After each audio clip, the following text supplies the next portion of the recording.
আসসালামু আলাইকুম, সবাইকে ওয়েলকাম জানাচ্ছি। এই সিজনে প্রচুর পরিমাণে তাল পাওয়া যায়, আর এই তালের পিঠাটা বানিয়ে আপনারা 15 থেকে 20 দিনের মতো সংরক্ষণ করে আপনারা খেতে পারবেন। ভিতরের ভাবটা জুসি আর উপরের ভাবটা কিন্তু স্পাইসি একটা লুক থাকবে। তো চলুন ফ্রেন্ডস, দেখে নেওয়া যাক পিঠাটা কীভাবে তৈরি করে নিতে হয়। তার জন্য প্রথমে আমি এখানে 1 কাপের মতো তালের রস নিয়ে নিচ্ছি, আর এখানে দিয়ে দিচ্ছি আমি নারকেল হাফ কাপের মতো। চেষ্টা করবেন নারকেলের পরিমাণটা একটু বেশি দেওয়ার জন্য। দিয়ে দিচ্ছি হাফ কাপের মতো ময়দা, আর দিয়ে দিচ্ছি হাফ কাপের মতো শুকনো চালের গুঁড়া, দিয়ে দিচ্ছি টেস্ট অনুযায়ী লবণ, আর দিয়ে দিচ্ছি 1/4 চা চামচের মতো বেকিং পাউডার। এখানে আমি টেস্ট অনুযায়ী চিনি দিয়ে দিচ্ছি। আপনারা চাইলে এখানে গুঁড়ো অ্যাড করতে পারবেন, কিংবা চিনির পরিমাণটাও কিন্তু বাড়িয়ে কমিয়ে এখানে অ্যাড করতে পারবেন। তো সবগুলো উপকরণ আমি একটু মিশিয়ে নিচ্ছি।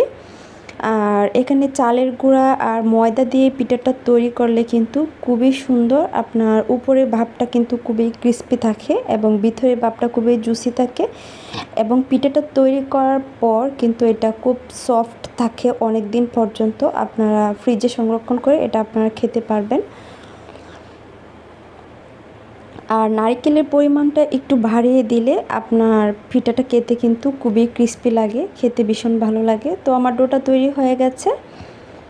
তো এখন আমি চলে যাচ্ছি রান্নায়। আমি চুলায় তেল বসিয়ে দিয়েছি, আপনারা দেখতে পাচ্ছেন।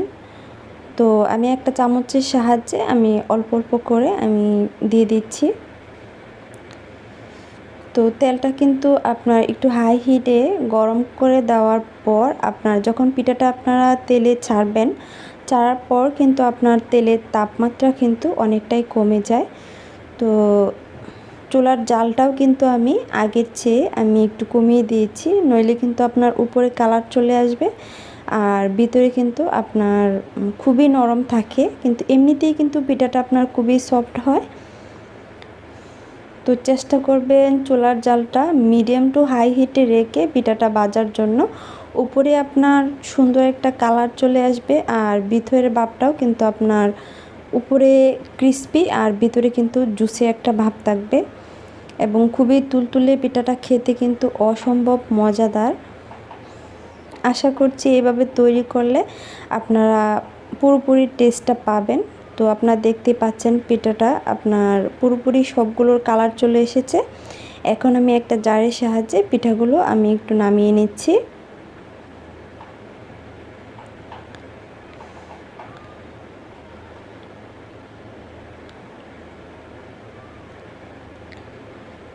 তো ফ্রেন্ডস, এই পিঠাগুলো নামিয়ে নেওয়ার পর সেম টু সেম একই পদ্ধতিতে আমি সবগুলো পিঠা আমি এভাবে দিয়ে দিয়ে আমি ভেজে নেব। তো পিঠাগুলোকে আমি অ্যাড করে দিচ্ছি।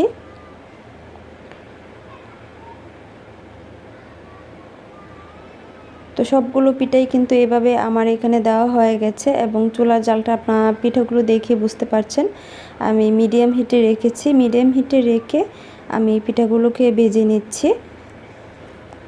তো কিছুক্ষণ ভেজে নেওয়ার পর এই পিঠাগুলোরও কিন্তু খুব সুন্দর একটা কালার চলে এসেছে।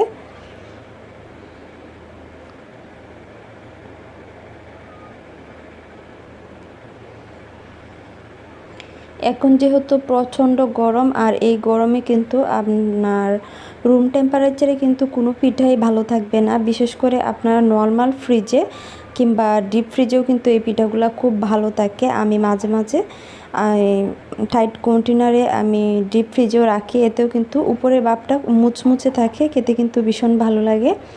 খুব অল্প সময়ে কিন্তু পিঠাটা তৈরি করে নেওয়া যায়। আপনারা চাইলে এভাবে ট্রাই করতে পারেন, আশা করছি ভালো লাগবে।